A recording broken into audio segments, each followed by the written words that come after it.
Hi, this is Peter.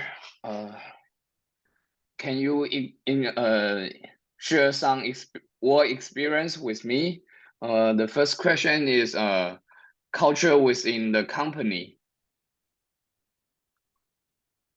Sure. My name is Chun-Liang. I'm the associate professor of the UT Health Science Center at the San Antonio. I work as a research scientist in Department of the Molecular Medicine. So basically, I have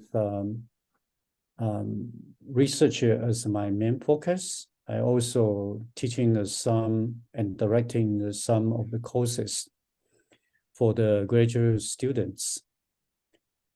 So basically, the communications culture within this the department is running with the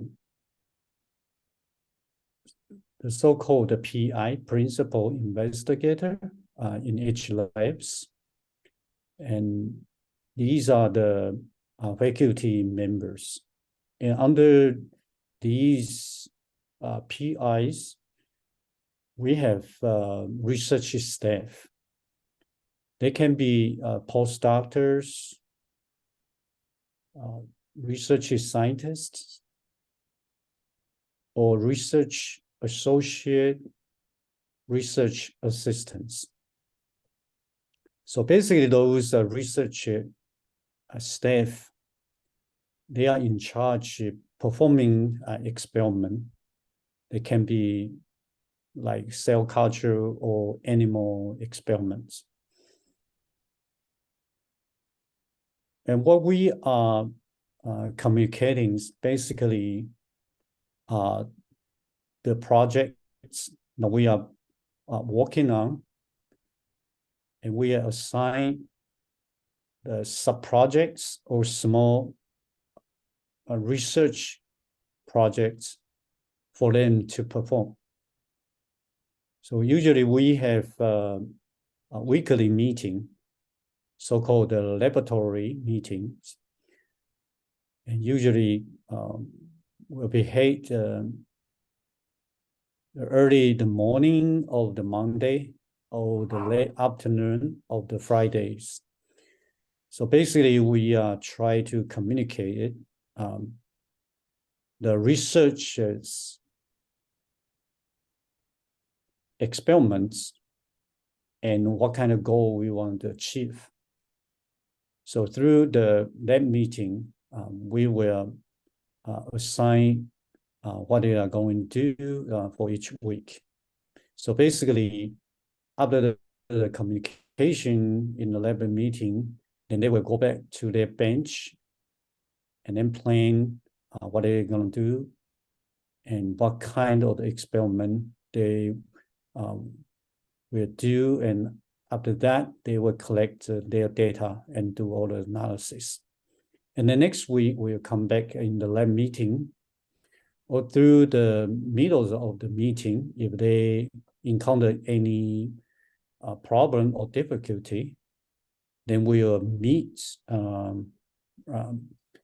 at their request, and we will discuss what kind of result they have or any particular difficulty or technique troubleshooting, something like that.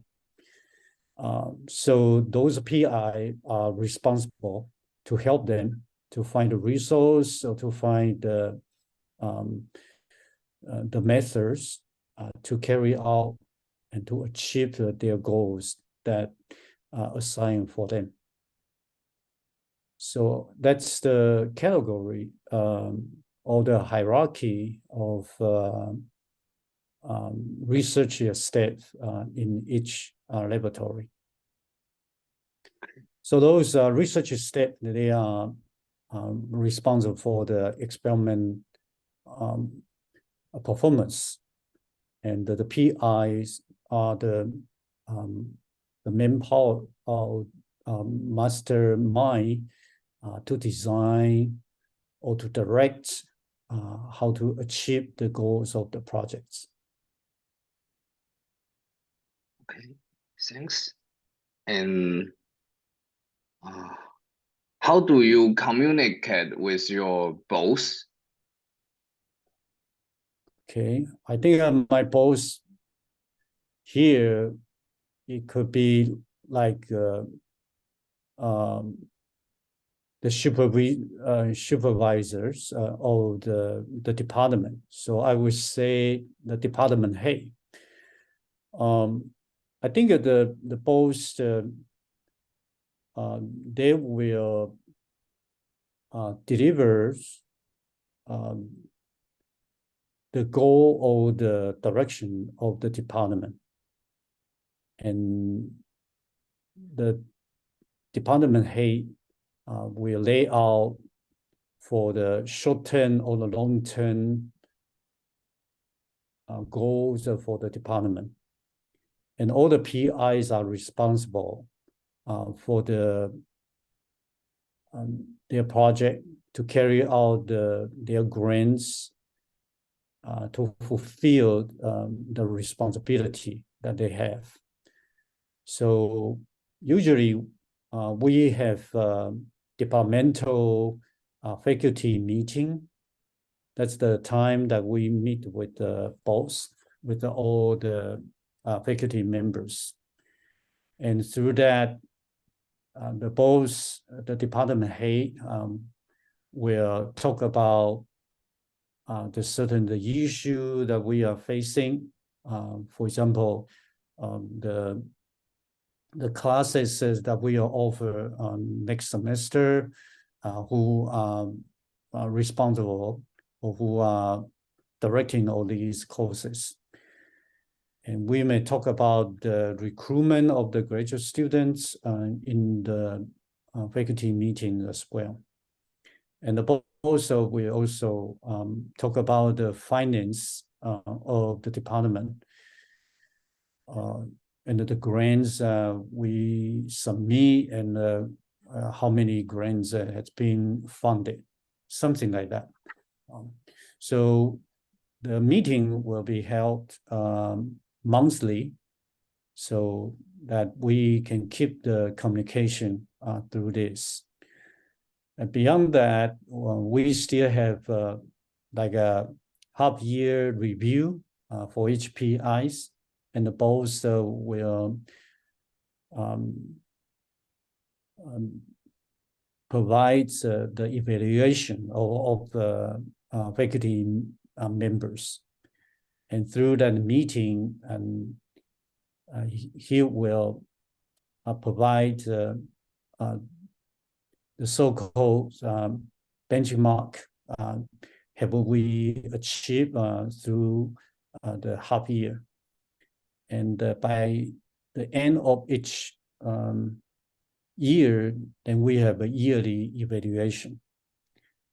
And in that, we can ask or request what we need, and what particular support that we needed for each PI's laboratory or for their research. So usually that if many faculties need that particular instrument that usually is very expensive, that one or two PIs cannot offer to purchase, then we will ask department head to use the departmental fund to cover the cost of that instrument or equipment. That's the way that the PI and the PIs and the department heads communication are going. Okay, thank you. And how do you make decision within the company?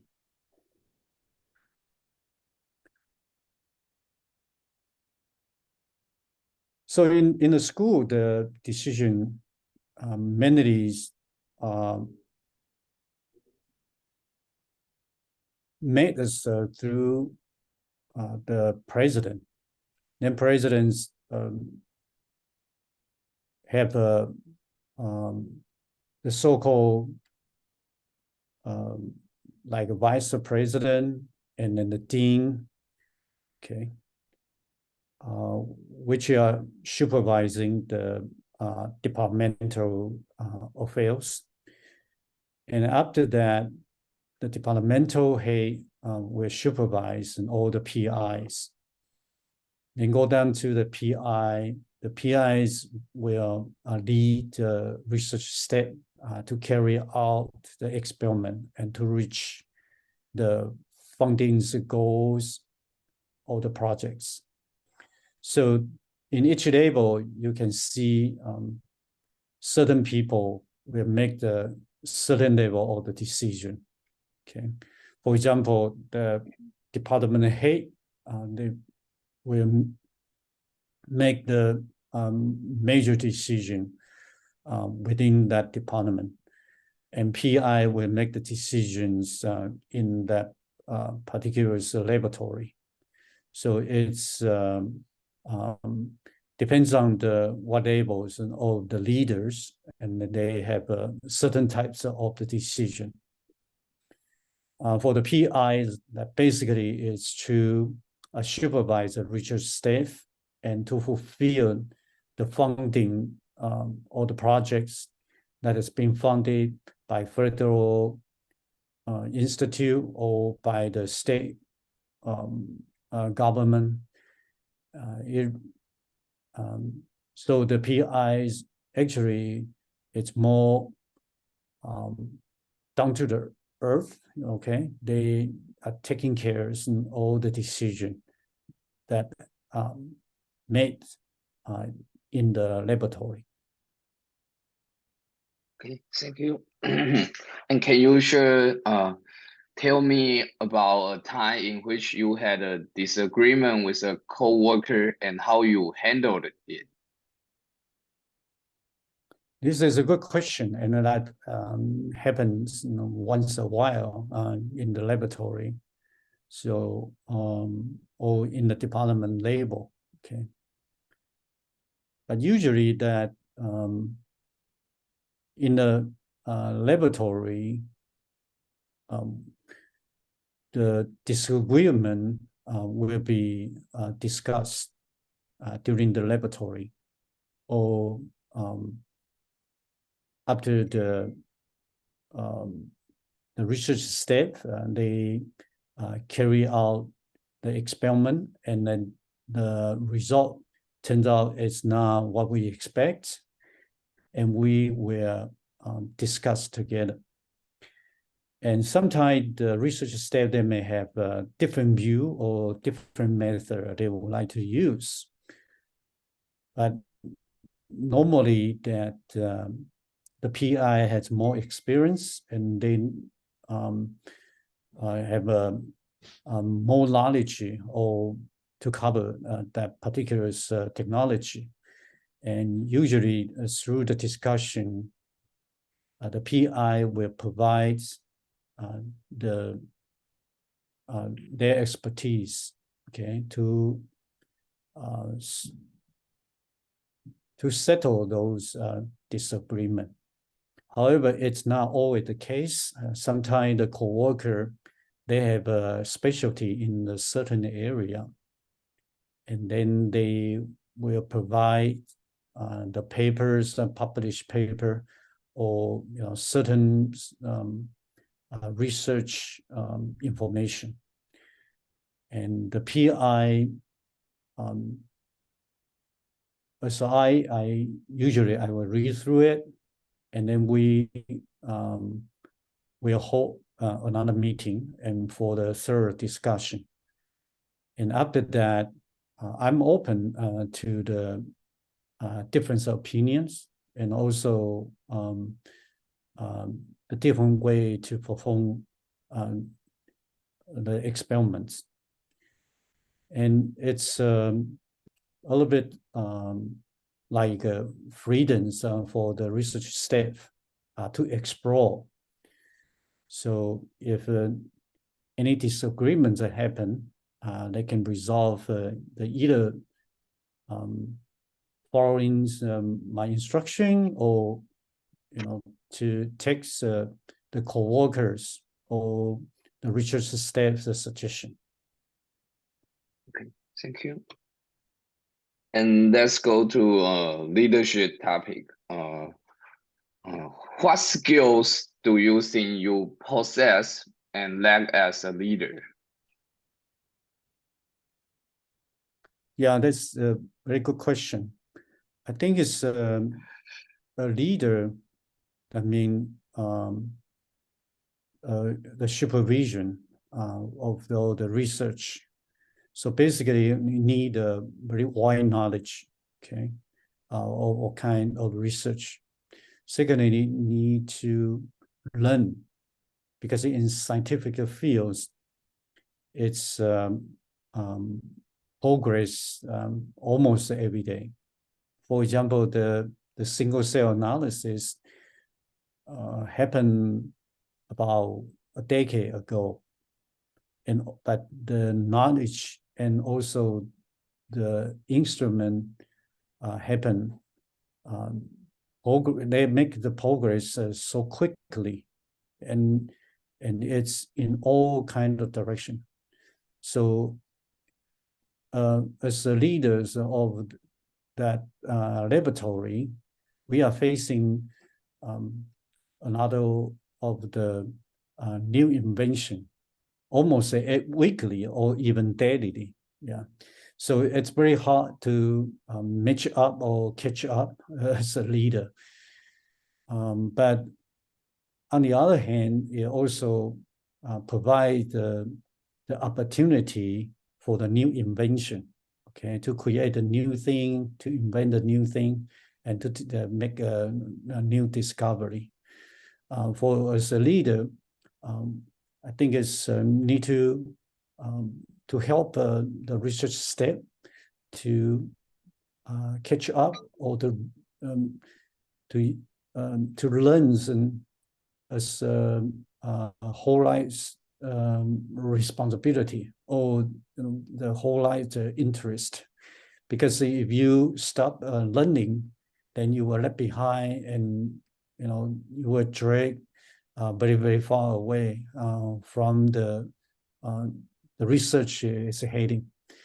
So basically, I think is the leader need to help them, the research step, to keep up with the new advance or progress in the scientific field, and also encouraging them what positions that we are in the whole field, and help them to understand that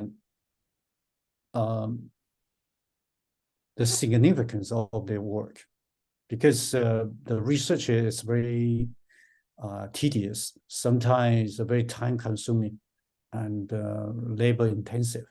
Okay, so you need to let them know what they are doing are very important for all the patient and also for the scientific field.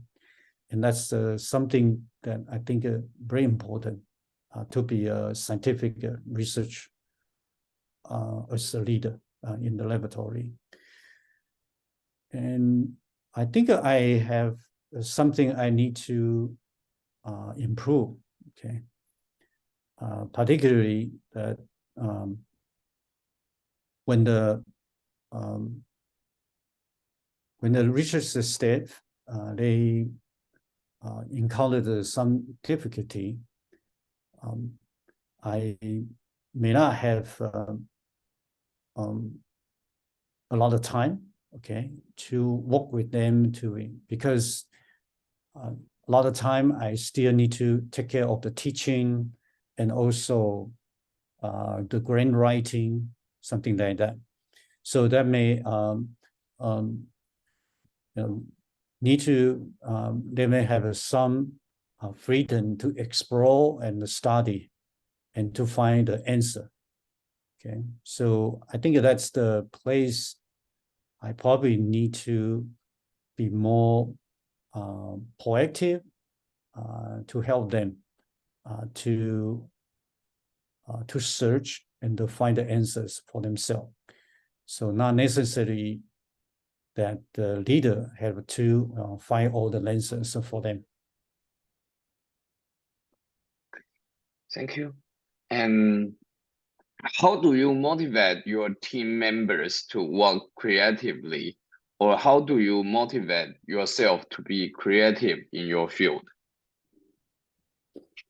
I think that's a very interesting question, okay? Because it's all related to the science. Because the science is try to find a new facts and make reproducibility, okay, about the truth of the nature. So, for example, we are studying the cells and how cells become the cancer. So these are very important for the patient, especially for the patient's family as well, because when the patient got sick, they'll affect the light, the quality, and also relate to will bring the difficulty for patients' family members and the relatives as well. So I think it's that's the one thing that we need to motivate the team members. That's one thing. Secondly, if we get a new discovery, then we can make it publishing in the high impact factors papers, and that will contribute significantly to the scientific field. So I would encourage them. This is the goal that we try to reach. So go back to study the paper, and then we to find what we can do to bring the new angles and all the new finding of that particular thing. For in the field, understanding our position in the science field will make us aware or make it clear where we are heading to and what kind of problem that we try to resolve. And that will motivate the research staff to work hard and be creative to contribute to resolve the problems that we are facing. Okay, thanks. And last question, do you believe your role as a leader will be different in another country?